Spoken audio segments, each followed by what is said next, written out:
하나님 말씀 함께 보겠습니다. 오늘 우리가 함께 볼 하나님 말씀은 시편 78편 70절부터 72절까지 말씀입니다. 시편 78편 70절부터 72절까지 말씀,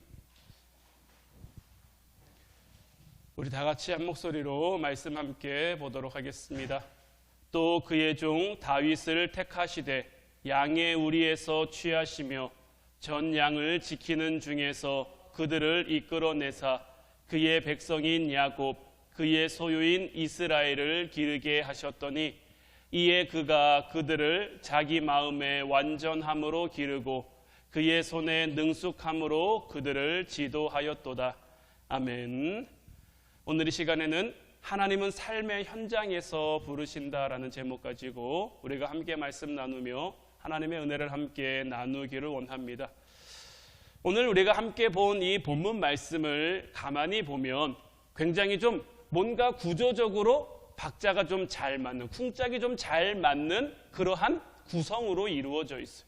오늘 본문을 다시 한번 보면 또 그의 종 다윗을 택하시되 양의 우리에서 취하시며 전 양을 지키는 중에서 그들을 이끌어내사 그의 백성인 야곱 그의 소유인 이스라엘을 기르게 하셨더니 이에 그가 그들을 자기 마음의 완전함으로 기르고 그의 손의 능숙함으로 그들을 지도하였도다.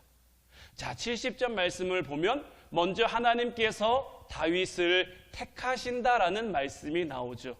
그리고 71절에는 뭐가 나옵니까? 하나님께서 다윗에게 주신 소명이 나오고 있는 거예요. 전 양을 지키는 중에 다윗을 불러가지고 그의 백성인 야곱 그의 소유인 이스라엘을 기르게 했어요. 그리고 나서 이제 후반부에는 뭐가 나옵니까? 다윗이 그가 그들을 자기 마음의 완전함으로 기르고 그의 손의 능숙함으로 그들을 지도했다. 그러니까 하나님이 부르시고 사명을 주셨고 다윗이 그 사명에 순종했다라는, 어떻게 보면 굉장히 박자가 잘 맞는 그러한 구성, 짧은 구절이긴 합니다만은 모든 어떤 하나님 앞에서의 온전함이 이루어져가는 그 과정이 다 담겨 있죠. 그런데 이 짧은 구절 안에 담겨 있는 이 구성이 깨지면 어떻게 될까요? 하나님이 부르시지 않았다, 아니면 하나님이 소명을 주시지 않았다, 아니면 하나님이 부르시고 소명을 주셨는데 거기에 순종하지 않았다. 어느 한쪽이든 그것이 깨지거나 그것이 무너지면 하나님의 뜻이 이루어질 수도, 하나님의 온전함이 세워질 수도 없고요. 또 다윗은 다윗대로 하나님 안에 은혜로운 삶, 행복한 삶을 영위해가는 것이 아니라 불행한 삶을 살아갈 수밖에 없게 되는 거죠. 저는 오늘 말씀을 가만히 묵상하면서 우리 화운 성도들도 다윗처럼 불러주시는 그 하나님의 신실하심과 거기에 응답하는 우리의 반응이 이제 결합이 되어 하나님께로 온전히 나아갈 수 있는 그 은혜가 우리 가운데 충만하기를 주님의 이름으로 축원해 드립니다. 그러므로 말미암아 지금까지의 삶도 하나님이 지켜주시고 인도해 주셨지만 지금까지의 삶보다 훨씬 더 윤택하고 하나님의 놀라운 은혜와 축복이 우리의 삶을 채워갈 수 있기를 소망해요. 오늘 말씀에 우리가 먼저 살펴야 될 것은 뭐냐면, 자, 이 오늘 말씀의 시작은 누굽니까? 누가 먼저 시작하셨습니까? 하나님이 먼저 시작하셨다라는 거죠. 하나님이 먼저 일하셨고요. 하나님이 주권적으로 다윗에게 먼저 다가가신 것. 하나님이 주권적으로 다윗을 불러주셨는데 여기서 중요한 것이 무엇이냐? 다윗이 어디에 있을 때 하나님이 부르셨는가? 다윗이 무엇을 할 때 하나님이 부르셨는가? 다윗은 양의 우리에서 자기에게 주어진 일을 열심히 하고 있었고 그때 하나님이 다윗을 부르셨다라는 거예요. 그리고 여기에 굉장히 우리를 향한 중요한 메시지가 담겨 있는 것. 하나님은 우리가 살아가는 우리 삶의 현장을 굉장히 중요하게 생각하신다라는 것. 우리가 하나님 앞에 함께 모여서 하나님 보시기에 거룩한 예배, 하나님 보시기에 정결한 예배를 드리는 그 모습도 하나님 앞에 굉장히 귀한 모습이지만 우리가 엿새 동안 세상을 살아가는데 이 엿새 동안 세상을 살아가는 우리의 삶의 모습, 우리 삶의 상황, 우리의 삶의 현장도 하나님께서 굉장히 중요하게 여기시며 중요하게 보신다라는 것. 그러고 보면요, 성경에는 자기 생업의 현장에서 최선을 다하다가 부름을 받는 경우가 굉장히 많죠. 엘리야 선지자의 제자인 엘리사, 어디서 부름을 받았습니까? 12결이 서로 밭을 갈고 있다가 부름을 받게 되죠. 베드로, 우리가 얼마 전에 함께 말씀 나눴습니다마는 베드로는 어디서 부름을 받았습니까? 어부로서 고기를 잡는 그 생업의 현장에서 부르심을 받았죠. 누가복음 5장 3절로 5절 말씀 보면 예수께서 한 배에 오르시니 그 배는 시몬의 배라. 육지에서 조금 떼기를 청하시고 앉으사 배에서 무리를 가르치시더니 말씀을 마치시고 시몬에게 이르시되 깊은 데로 가서 그물을 내려 고기를 잡으라. 시몬이 대답하여 이르되 선생님, 우리들이 밤이 새도록 수고하였으되 잡은 것이 없지만은 말씀에 의지하여 내가 그물을 내리리이다. 자, 여기서 중요한 것은 뭐냐면요, 예수님이 지금 어디에다 포커스를 맞추고 계시냐 하는 거예요. 만약 예수님이 어떤 베드로의 결과에만 초점을 맞추셨다면, 그 결과를 중요하게 보셨다면 아마 베드로는 바로 탈락이었을 거예요. 수십 년 동안 물고기 잡는 사람이 밤이 새도록 물고기 한 마리 잡지 못했으니, 밤이 새도록 수고했지만 물고기 한 마리 잡지 못했으니 결과만 놓고 봤을 때는 베드로는 실패한 사람이란 말이에요. 그러나 예수님의 초점은 그가 얼마나 많은 물고기를 잡았는지, 얼마나 성공했는지, 얼마나 잘 됐는지 이런 데 있지 않았다라는 것. 밤이 새도록 수고했어요. 밤이 새도록 고생했어요. 그럼에도 불구하고 물고기를 한 마리도 잡지 못했단 말이에요. 얼마나 많이 그물을 던졌을까요? 얼마나 많이 그물을 끌어올렸을까요? 그물을 던지고 끌어올릴 때마다 그 마음이 얼마나 아팠을까요? 그 마음이 얼마나 안타까웠을까요? 그럼에도 불구하고 그 자리를 벗어나지 않고, 그 자리를 떠나지 않고 자기에게 주어진 일에 최선을 다하는 그 모습이 예수님 눈에 들어온 거예요. 그러나 우리가 사는 세상은 결과론적입니다. 아무리 과정이 좋고 과정이 아름답고 그래도요, 결과가 나쁘면요, 그건 다 나쁜 거라고 합니다. 말은 좋게 하죠. 과정이 아름다워야 합니다. 일하는 그 진행되는 순간순간도 정직해야 됩니다. 최선을 다해야 됩니다. 이렇게 얘기하지만 정말 냉정하게 우리 사회 모습을 들여다보면요, 내가 뭔 짓을 하든지 어떤 과정을 거치든지 결과만 좋으면 장땡이다라는 게 이 세상이 추구하는 어떤 그러한 방법인 거예요. 심지어는 남을 상하게 해서라도, 남의 것을 훔쳐서라도 결과만 좋게 만들 수 있으면 상관이 없다라고 말하기도 하는 거예요. 세상은 우리에게 이런 가치관으로 다가오지만 예수님은 우리를 향해 그런 가치관으로 다가오시지도 않으시고 우리로 하여금 그런 가치관으로 살아가라고도 말씀하지 않으세요. 예수님은 우리를 향해 결과만 가지고 탓하시는 분이 아니에요. 바라기는 우리 화운 성도들이 정말 베드로처럼 그 삶의 현장에서, 그곳이 때로는 성공의 자리일 수도 있고 성공하지 않는 자리일 수도 있지만 그런 것과 상관없이 자기에게 주어진 그 삶의 자리, 삶의 현장에서 정말 최선을 다하다가, 할 수 있는 노력을 다하다가 주님의 부름을 받을 수 있는 그 놀라운 은혜와 축복이 함께하기를 주님의 이름으로 축복해 드립니다. 그런가 하면, 베드로도 베드로인데 베드로보다 더 놀랍게 부름받는 예수님의 제자가 있어요. 그게 누구냐면 세리 마태입니다. 마태복음 9장 9절 말씀을 보면요, 예수께서 그곳을 떠나 지나가시다가 마태라 하는 사람이 세관에 앉아있는 것을 보시고 이르시되 나를 따르라 하시니 일어나 따르니라. 예수님께서 이 세리 마태를 부르셨단 말이에요. 이건요, 베드로의 기준에 놓고 보면 굉장히 넌센스입니다. 베드로를 왜 부르셨죠? 잘 안 됐지만, 실패했지만 그럼에도 불구하고 자기 삶의 현장에서 그 최선을 다하는 아름다운 모습. 그런데 마태는요, 자기 삶의 현장에서 최선을 다하면 어떻게 되죠? 자기 동족들의 미움을 받을 수밖에 없는 거죠. 왜냐하면 세리가 뭐 하는 사람입니까? 세금을 걷어서 로마에 바치는 건데 단순히 세금만 걷는 게 아니라 로마가 정한 그 세금 외에 자기의 이속, 자기의 뱃속을 채우기 위한 얼마라고 정해진 게 아니에요. 그냥 정하기는 자기 나름이고 할당량만 채우면 되는 거예요.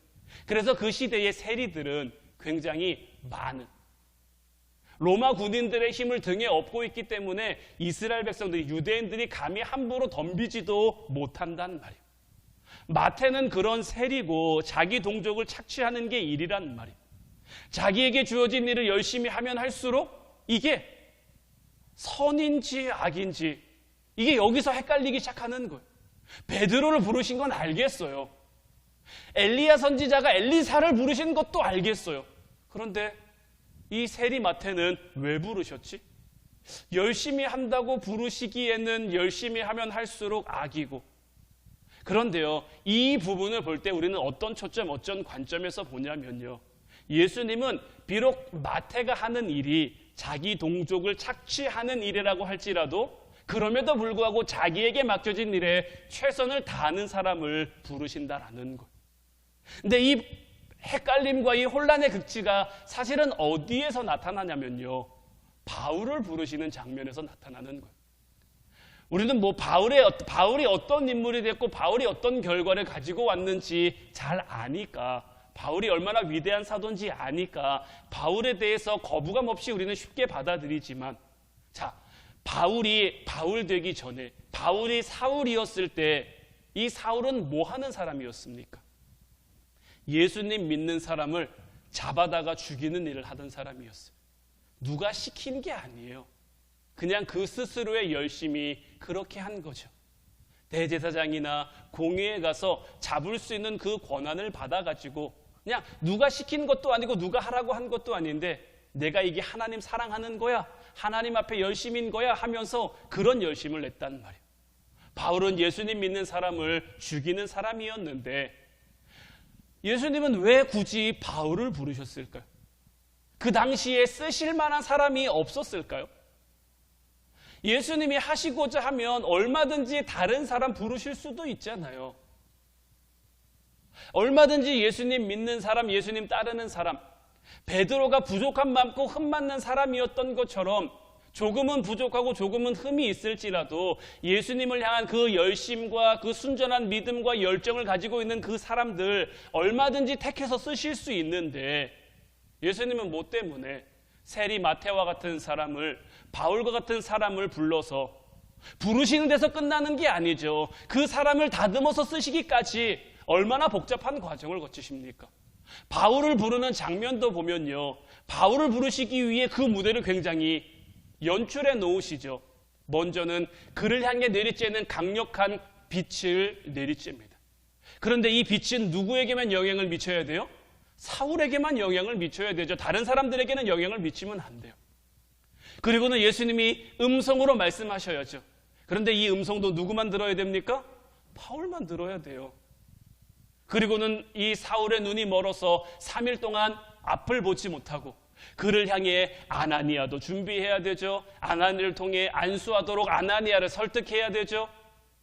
이 복잡하고 이런 과정들을 굳이 안 거치시고도 하나님이 얼마든지 쓰실 만한 사람 있으실 텐데 왜 하나님께서는 굳이 그렇게 하실까라는 질문이 그런 우리에게 들 수 있는데, 자, 마태도 그렇고요, 바울도 그렇고요, 지금 그들의 방향이 틀려서 잘못된 곳을 향해 가고 있지만 그들의 방향이 옳은 방향이 됐으면 될 때를 생각해 보면 어떨까요?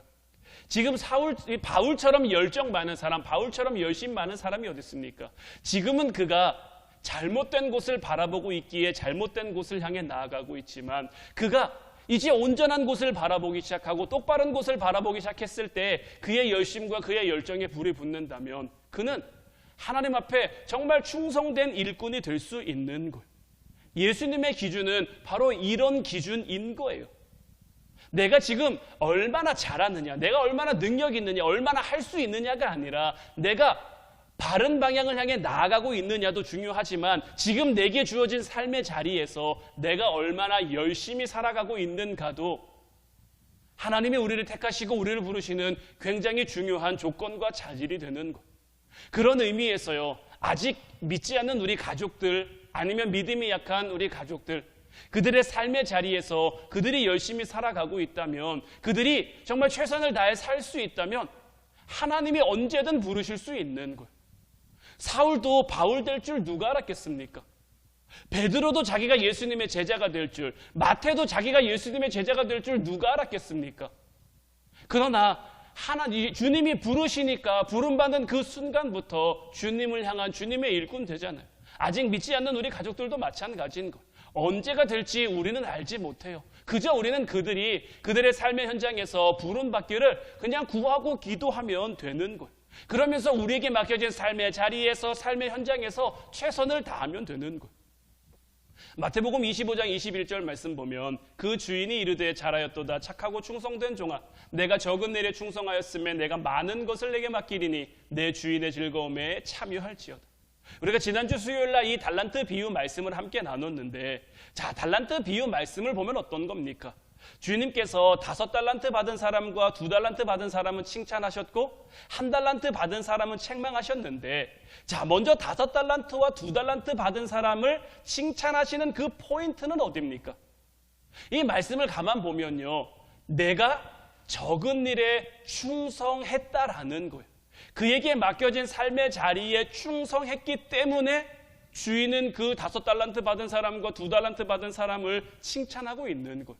단순히 5달란트 받은 사람이 5달란트를 더 남기고 2달란트 받은 사람이 2달란트를 더 남겼기 때문에 칭찬한 것이 아니라 그에게 맡겨진 그 삶의 자리에 충성했기 때문에 주인은 그를 칭찬한 거예요. 그럼 반대로, 자, 1달란트 받은 사람이 책망받은 이유는 어디 있습니까? 26절 말씀 보면 그 주인이 대답하여 이르되 악하고 게으른 종아 나는 심지 않은 데서 거두고 해치지 않은 데서 모으는 줄로 내가 알았느냐? 자, 여기를 보면 충성과 반대되는 악하고 게으르다라는 것이 나오죠. 이 주인이 이 1달란트 받은 사람을 책망하는 포인트는 어디 있냐면 게으른 데 있는 거예요. 1달란트 받은 사람은 그 1달란트를 어떻게 했습니까? 땅에 묻어뒀단 말이에요. 그 1달란트를 통해 이 사람이 뭔가를 했습니까? 아무것도 하지 않았어요. 그냥 땅에 묻어만 둔 거예요. 주인은 1달란트로 왜 더 많은 달란트를 남기지 못했어? 라고 책망하는 것이 아니라 너에게 맡겨진 그 삶의 자리에서 네가 게을렀다라고 지금 책망하고 있는 거예요. 우리도 우리의 삶의 자리에서 분명히 기억해야 될 것은 하나님이 우리에게 우리가 얼마나 많은 열매를 거두는지, 우리를 통해 얼마나 많은 성과가 나는지, 우리를 통해 얼마나 많은 하나님의 뜻이 이루어지는지, 여기에 하나님의 초점이 담겨 있는 것이 아니라 내게 맡겨진 삶의 자리에서 내가 정말 하나님의 뜻을 따라 살아가고 있느냐, 정말 나는 최선을 다하고 있느냐, 여기에 하나님의 초점이 있는 거예요. 저는 하나님이 저한테 주셔서 늘 제 말씀이라고 여러분들에게 말씀드리는 것이 있죠. 이사야 41장 14절 말씀인데 제 머릿속에는 항상 이 말씀이 그냥 머릿속에 입력돼 있어요. 주님이 저에게 주시는 때로는 권면이고 때로는 위로고 때로는 책망이고 때로는 경고고 굉장히 여러 가지 의미로 저에게 들려지는 그 말씀이에요. 제가 제 삶의 자리에서, 저는 이제 목회하는 사람이니까 제 삶의 자리에서 저도 목회하다 보면 힘들 때도 있고 어려울 때도 있고 지칠 때도 있고 때로는 낙심할 때도 있단 말이에요. 그때마다 하나님이 저에게 위로를 주시는 건 뭡니까? 두려워하지 말라는 거예요. 내가 너를 돕겠다라는 거죠. 내가 무언가에 자신감을 잃어서 이걸 할 수 있을까 할 수 없을까를 고민하고 있을 때는 하나님이 저한테 말씀하시는 거죠. 내가 너를 도울 건데 내 구속자는 이스라엘의 거룩한 사람인데 네가 무엇을 겁내고 있느냐, 네가 무엇을 두려워하고 있느냐, 내가 너를 통해 하는 거지 네가 하는 거냐. 하나님은 언제나 저에게 그렇게 말씀하시는 거거든요. 그래서 저는 이 화운교회에서 제게 맡겨진 역할이, 제게 맡겨진 자리가 뭐 크냐 작냐 많냐 적냐 이런 것에 구애되지 않고 그래도 제게 맡겨진 그 자리에서 할 수만 있는 대로 최선을 다하고 충성하려고 애쓰고 노력하는 거예요. 사실 저는 뭐 그렇게 악한 사람은 아니죠. 제가 주일 지나고 엿새 동안 누군가를 향해 못된 짓 하고 돌아다니고 누군가를 해치거나 상하게 하거나 그런 사람은 아니란 말이에요. 여러분들도 다 마찬가지겠죠. 그런데 우리가 분명히 알아야 될 것은 뭐냐면요, 주님은 악한 거 하고요, 게으른 거 하고요, 동격으로 취급하고 있다라는 거예요.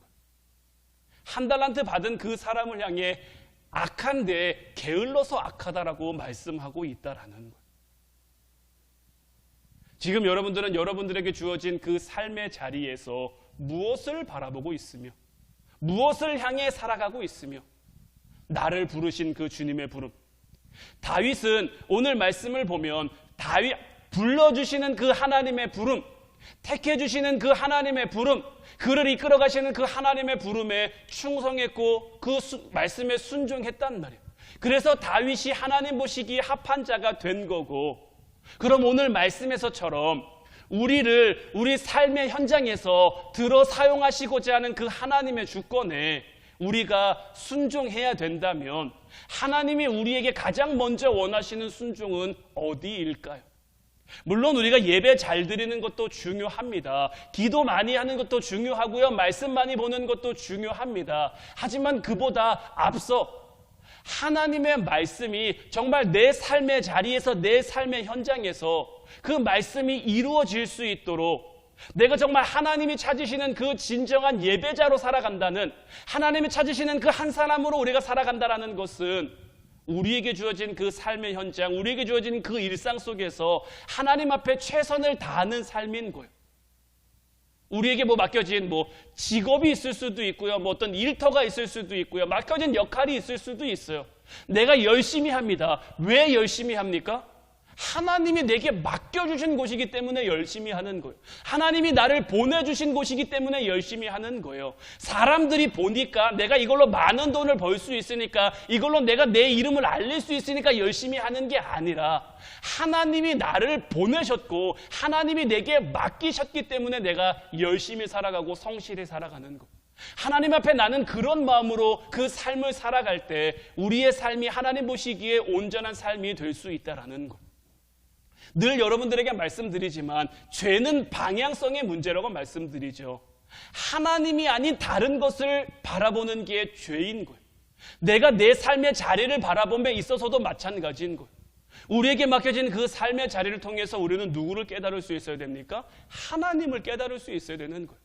하나님이 나를 왜 이곳에 보내셨는지, 하나님이 왜 나에게 이런 일을 맡기셨는지, 하나님이 왜 내게 이런 자리를 허락하셨는지 우리는 늘 깨닫기 위해 기도하며, 그래서 기도하고 그래서 말씀을 가까이 하는 것. 내 삶 가운데 함께 하시는 그 하나님을 우리가 발견하고 깨달아야 되니까요. 다윗은 그렇게 맡겨진 그 사역의 현장에서 최선을 다했기 때문에 하나님이 불러주신 것이고요. 그렇게 불러주신 그 삶의 자리에서 최선을 다했기에 이제 우리가 다음 시간에 보겠습니다마는 다윗이 얼마나 많은 일을 할 수 있었습니까? 얼마나 위대한 일을 할 수 있었습니까? 그런데 다윗이 그렇게 될 수 있었던 것이, 그렇게 할 수 있었던 것이 다윗이 원래 그런 사람이어서가 아니에요. 늘 여러분들에게 말씀드리지만 아브라함이 왜 아브라함입니까? 이삭이 왜 이삭이며 야곱이 왜 야곱입니까? 모세가 어떻게 모세이며 엘리사는 어떻게 엘리사고 엘리야는 어떻게 엘리야입니까?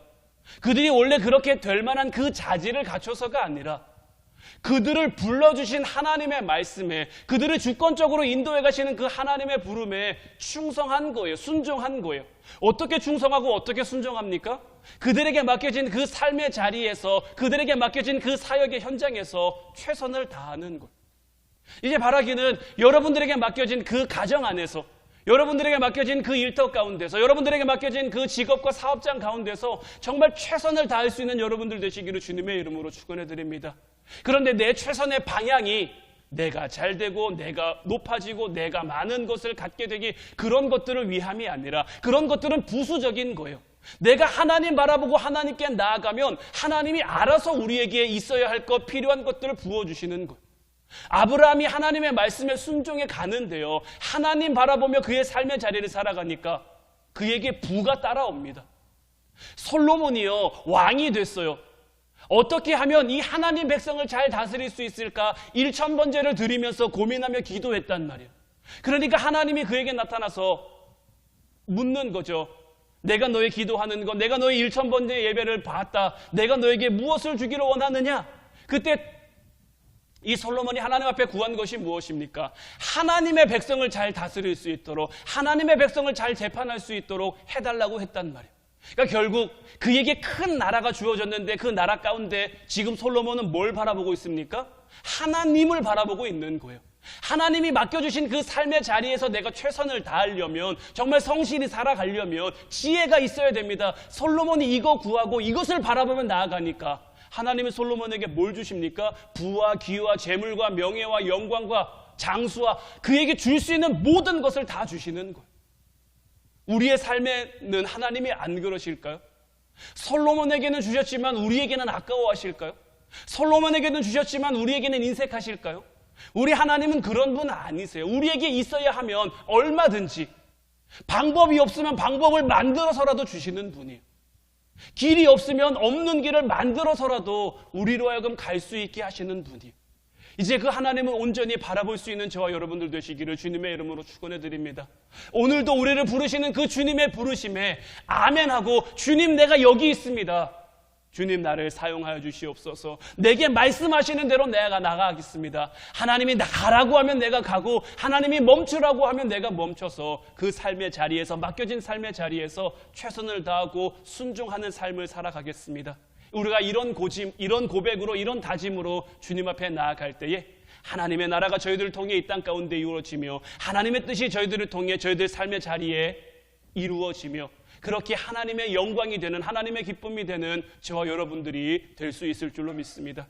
이제 우리 같이 찬양하고 기도하기를 원하는데, 오늘 이 시간에는 말씀하시면 이 찬양 함께 고백했으면 좋겠어요. 이 찬양의 가사처럼 주님이 말씀하시면 그곳이 어떤 곳이든, 주님이 말씀하셨으니까 내가 나아가겠습니다. 주님 뜻이 아니면 아무리 여기가 내게 좋은 곳이고 내게 만족된 곳이고 내게 기쁨과 어떤 재미와 즐거움이 가득한 곳이라고 할지라도 주님 뜻이 아니니까 내가 안 미워하겠습니다. 내가 멈추어 서겠습니다. 나의 모든 삶에 가고 서는 것이 주님 뜻에 달려 있으니 주님만 이끄는 삶 될 수 있도록, 주님의 부르심 따라 순종하는 삶 될 수 있도록 우리의 연약함, 우리의 부족함 통해 하나님 일하여 주시옵소서. 이제 올바른 방향 설정해서 그 방향 가운데 하나님과 함께함으로, 하나님과 동행함으로 하나님 나라와 그 뜻을 이루어가는 저희들 되게 없소서. 우리 찬양하고 함께 기도하도록 하겠습니다.